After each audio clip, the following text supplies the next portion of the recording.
9 bulan berjalan, akhirnya Hogi Minaya dan istrinya Asita bisa bernapas lega. Mereka dibebaskan dari jerat hukum.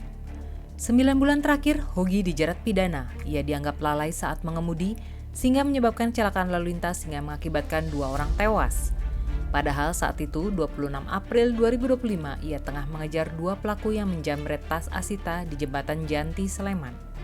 Saat penjamretan terjadi, Asita mengendarai sepeda motor sementara Hogi mengikuti dengan mobil di belakangnya. Setelah penjamret tas Asita, para penjamret yang berboncengan mengendarai sepeda motor itu kabur. Hogi berusaha mengejar para penjamret itu. Kedua penjamret malah terlibat kecelakaan lalu lintas yang menyebabkan keduanya meninggal. Akibat kejadian itu, Hogi kemudian ditetapkan sebagai tersangka kasus kecelakaan lalu lintas. Setelah penyidikan dari kepolisian, kasus itu kemudian dilimpahkan ke Kejaksaan Negeri Sleman pada 2 Januari 2026. Jaksa kemudian menyatakan berkasnya lengkap P21 dan siap menuju persidangan. Namun sebelum sampai di persidangan, kasus ini viral di media sosial dan diberitakan di berbagai media massa. Sesudah kasus ini mendapat perhatian luas, pihak Kejari Sleman pada 26 Januari 2026 memfasilitasi pertemuan antara Hogi dan pihak keluarga penjamret yang tewas. Hasilnya, kedua pihak sepakat untuk menempuh jalur keadilan restoratif atau penyelesaian perkara di luar pengadilan. Namun sebelum proses itu berlanjut, Komisi 3 DPR memanggil Kepala Polresta Sleman, Komisaris Besar Edi Setianto Erning Wibowo, Kepala Kejaksaan Negeri Sleman Bambang Yunianto, dan sejumlah pihak terkait dalam rapat dengar pendapat umum di Kompleks Parlemen Jakarta Rabu 28 Januari 2026.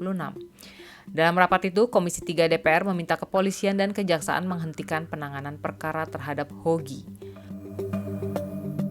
Akibat kasus yang menjerat Hogi, Kapolda DIY Inspektur Jenderal Anggoro Soekartono bertindak.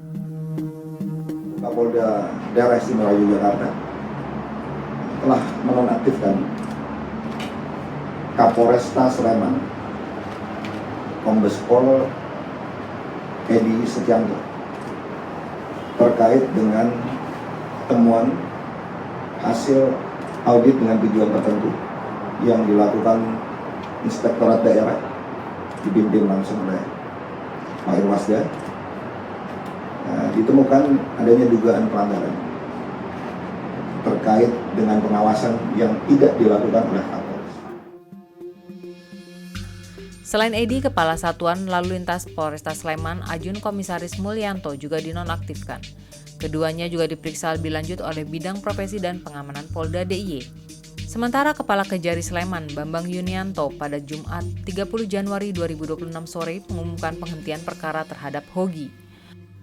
Kepala Kejaksaan Negeri Sleman selaku penuntut umum mengeluarkan surat ketetapan penghentian penuntutan atas nama tersangka Ade Presley Hogi Minaya tanggal 29 Januari 2026. Bambang menambahkan SKP 2 ini juga telah diserahkan kepada kuasa hukum Hogi yakni Teguh Sri Raharjo pada Jumat. Dengan keputusan ini kasus yang menjerat Hogi pun resmi ditutup. Yang lebih penting lagi, jangan sampai kasus serupa terulang.